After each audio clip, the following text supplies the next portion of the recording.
Hi, I want to make a tutorial about how to create the morphing effect inside of Moho.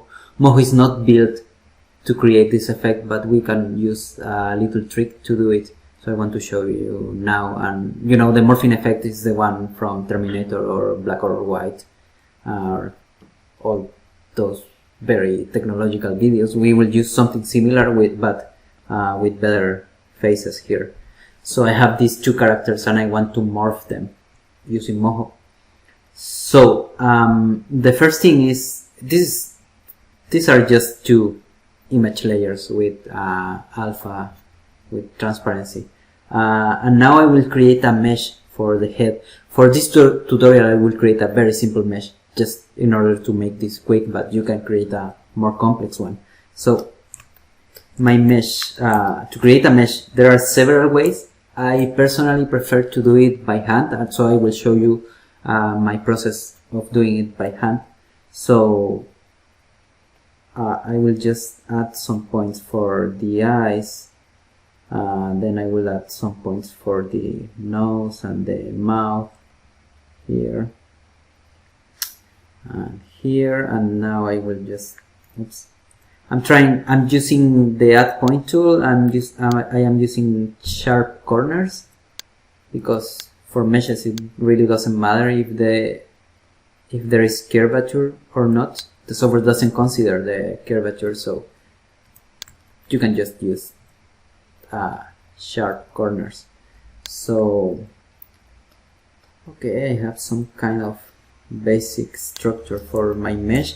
Now I will connect some points here in the middle. Okay, I'm also trying to create everything symmetrical, and what I will do is to create shapes of 4 or 3 points only. I don't want to create, for instance, a 5-point shape because that will be harder to animate later. So I prefer to use 4 points. So for instance, I am connecting now these points here. So now I have a shape for the mouth. Now I will create this shape for the nose. Okay, so everything is connected, as you can see. Now I will just create this shape here and this shape here. Again, I'm trying to do it very, very quickly and keeping everything as simple as possible. So probably the effect won't be as impressive as you would expect. I'm sorry about that, but this tutorial is not to surprise you. It's more just to show you how this concept can work. I'm sorry, so keep your expectations very low for now. Alright, so every point is connected here. I will continue connecting points here. Okay, so now if you have worked with Moho before or with meshes in Moho before, you know there is an option to automatically calculate the triangles, because the mesh needs to have triangles. Right now I have no triangles here, so officially I have no mesh for the software. So Moho normally calculates the triangles automatically, but in my case I want to calculate the triangles myself. Now I'm moving these points down because I want these points to move the eyebrows, as you can see here. So that's why I'm pulling this down, and now I will pull this down a little bit also for animating this part of the head. And now I'm moving this closer. So okay, finally I will just add some points here just to have some room of animation here. So I have my mesh. This is a very simple mesh. Now if you want to do it automatically, you just go to draw. Once you have all your lines, you go to draw and triangulate meshes, 2D mesh, and the software will create the mesh for you. So now you can see it has triangles there.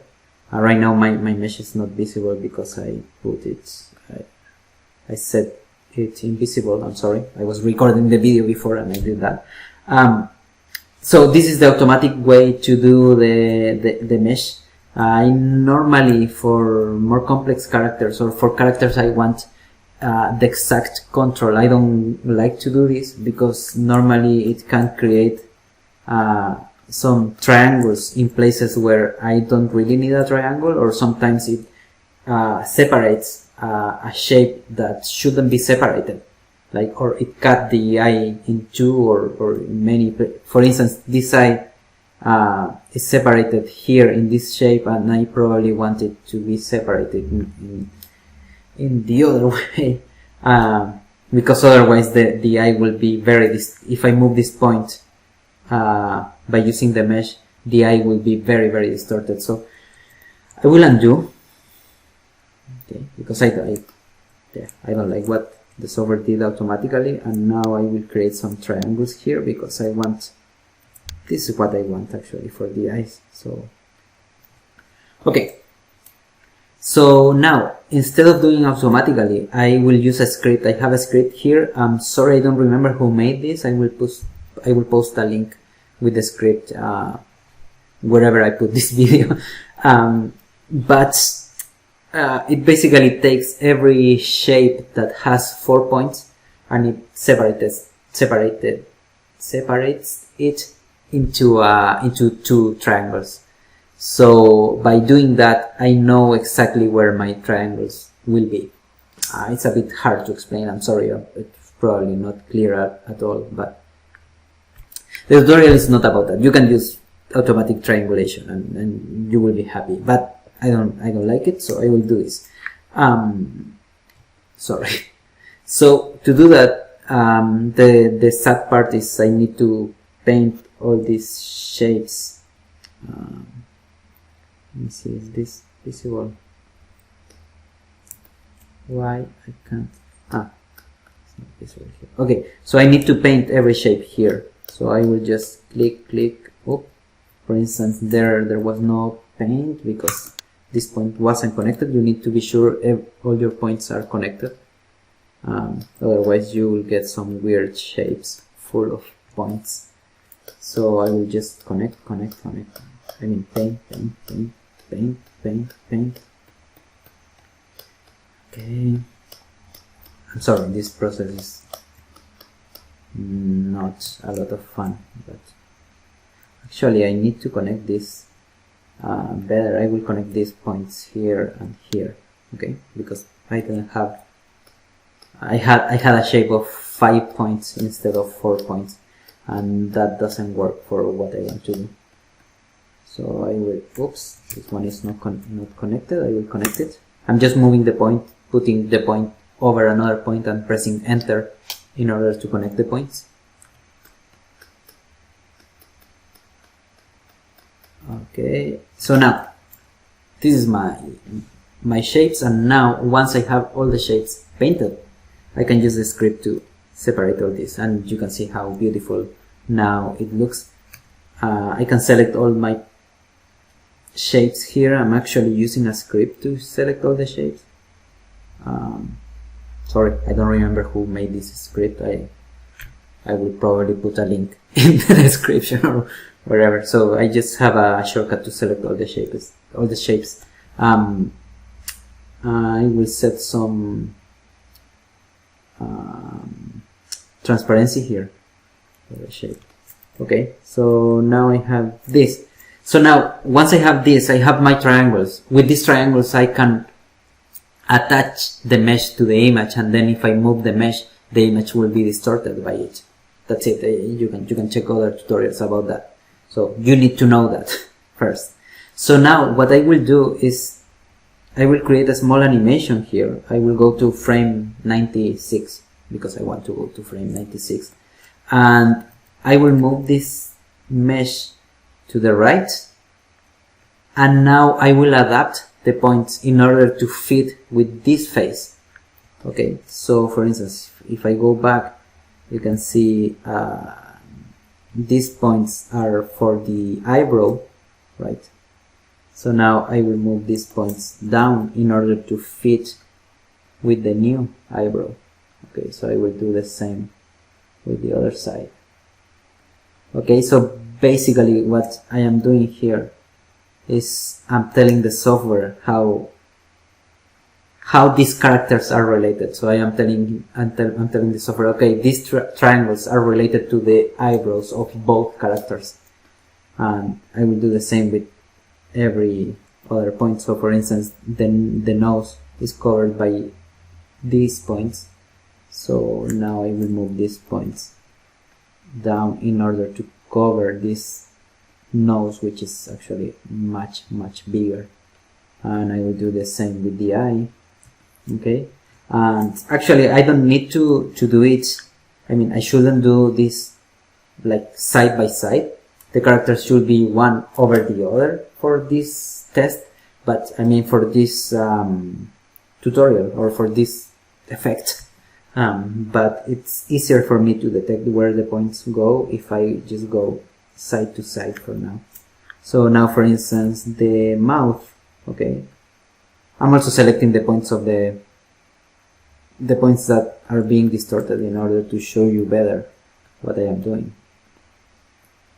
Normally I'm much faster, I'm so fast. Okay. Here the movement they have, it has to make sense between both characters. So again, for instance, these points this cover the ear, so now these points need to be moved down in order to cover the new ear. Okay, I'm not sure if I moved the right point. Yeah, I did. And the same for the other one, you see. So I need to keep the relationship between the points and the shapes in order to get a nice transformation, or as nice as possible. Okay, let's suppose here, okay, this won't be too good, but I don't care. So now I will continue just moving the points here, and of course the head now it's smaller, so I'm moving the points down. Alright, but okay, let's suppose we are ready. So now we have the shape, you can see how the shape is moving. So now what I will do is I will move Max here. In frame 0 I will move Max back to the original position here, just over Bill. You know, they have names, Max and Bill. And now I will, in the animation, I will take this and again put it in the right position, which should be around here. Okay, so in frame 96 they are moving here, and now I will copy in frame 1. I will copy the keyframe from frame 1, so from frame 0. So now I have this transition for the mesh. So in frame 1 it has the shape of Bill, and in frame 96 it has the shape of Max. Alright, so I have this. Now what I will do is I will create a bone layer and put the mesh inside of the bone layer. Okay, and now I will name this mesh, I will call it mesh Bill. Okay, because it's the mesh that will control Bill. So I will select Bill here, I will double click it, go to image and attach the mesh Bill to it. Okay, so I press OK. I will just hide the Max to see, so you can see what is happening. This is the distortion Bill is having in order to become Max. Okay, it's beautiful. Now here's the trick. I need another mesh for max, because I can't use the same distortion from build to max, because the original position of build won't work for the original position of max. So what I will do is just duplicate the mesh. You know, the mesh has this animation from 1 to frame 96. So I will duplicate this mesh and I will name it max, mesh max. And now I will select max and I will tell the software, okay, double click to open the layer properties of max, go to image and go to smart warp layer and select max. Okay, so now what is happening is max is also being distorted in order to become max, but the distortion is not working right because it's being distorted by the shape of build. So I need it to be distorted by the shape of max. So what I will do is I go to the layer mesh max, and you know, it actually, in the animation I just made, it contains a keyframe that actually has the shape of max. So what I will do is to copy this keyframe and I will paste it in frame 0. So now let me just hide the other mesh. So now you can see the mesh of max makes sense with the shape of max. So now when max will distort, it will follow the actual its actual shape. Okay, so the transition is still happening. So here the first frame is build and the last frame is max, but now the frame 0 for the shape that is distorting max is actually looking like max. That's why I need two layers with meshes. I really hope it makes sense. Now I will create a smart bone. So you know, I put both meshes into smart bones, and actually I will put the characters inside of the bone layer too. I need it inside actually. So now I will create a smart bone. Here it is. I will just remove all the strength for this bone because I don't want to move any flesh with this bone, and I will call it morphing. Okay, and I will show the label. Okay, there, morphing. Right, so now I will create an action. So I am in the bone layer and I will create an action. I have the bone selected, so if I create the action, a new action, the window of actions, you can take it from window actions there. Okay, so I will create a new action here, and since the bone is selected, the name morphing will automatically appear. So I just press OK, and I will create an action that will last from frame 1. I will reset the angle in frame 1, and in frame 96 it will rotate here. Okay, so I have this action. I will select the bone layer. I am still inside of morphing, so I am inside of the action called morphing, and I will just click once in mainline, and now I will press this button here. So what this button does is, no, it's not this button. I will press some button. Where it is? Where is it? Why? There you something happened. I'm very sorry. So I need to be in frame 1, not in frame 0. That's it. So I will press this button, and what this button will do is it will copy the animation I have in the main line. It will put it into the action. Okay, this is getting very confusing maybe. Sorry. So you can see there is a distortion now. So what it happened now, I pressed the buttons, right? So what happened now, you can see that the distortion of the points, it's happening in both layers. Alright? So now what we will do is we will select, I will just hide the meshes for now. We will select in frame 1, I am still inside of the action, and now in frame 1 I will select max. I will check allow animated effects and will set the opacity of max to 0. Okay, so now it's not visible. And now in frame 96 I will open this again and I will set the opacity to 100. So I have this.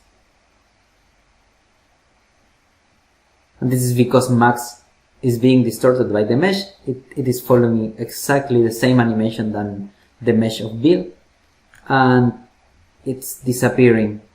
It's appearing with the animation. Actually, I will go to frame 0 and I don't want to see him in frame 0, so I will set the opacity to 0 in frame 0 too. Alright? And now I will do something similar with Bill, but this time I will start by the end, so I will go to frame 96, which is the end of the action. I will double click on Bill. I will press allow animated layer effects and I will set the opacity to 0. Okay, so now Bill is disappearing while max is appearing. Okay, so maybe Bill is disappearing too soon, so I will go to frame 24, open the layer properties again, and instead of 84 I will put 100. So I will add a new key here, just so Bill can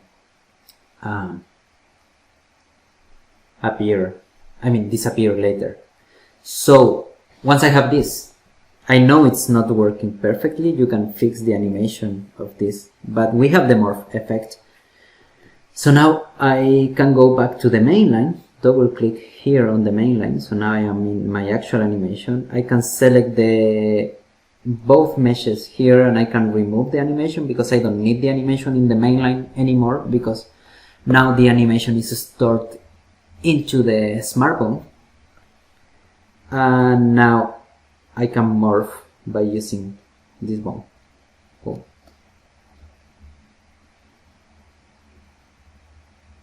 Okay, and I can also add another bone here, so maybe I can add some animation to the... So by adding the animation, you can see how this really looks like Terminator now. So we have the morphing working. And a last thing is that even when you have this animation done and you have the smartphone ready, you can still animate let me just reset this. You can still animate the mesh to make it work better. So maybe, let me see. If I select both layers, I have a script which is called, I don't know, Mega Magnet or something like that. Multi-magnets, I don't know. I don't know the name of this, but this is a script that can work with every layer selected. So if I select both layers here, the meshes, I can distort. So maybe when he is rotating, when he's morphing, he can look down. So I will just animate this. It's looking beautiful, as you can see. So I'm using this magnet just to animate his looking down, and maybe he's looking. Now I will just copy the keyframes from frame 0. So, whoop, it's looking up now. And maybe even he can look a little higher at the end. Okay, of course you can do this better than me. So there, and then go back to normal. So whoop.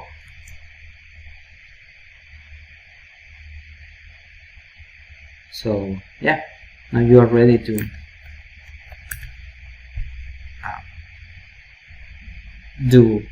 make Terminator or whatever you want, and yeah, and you can do this with every character of the Guess Who game.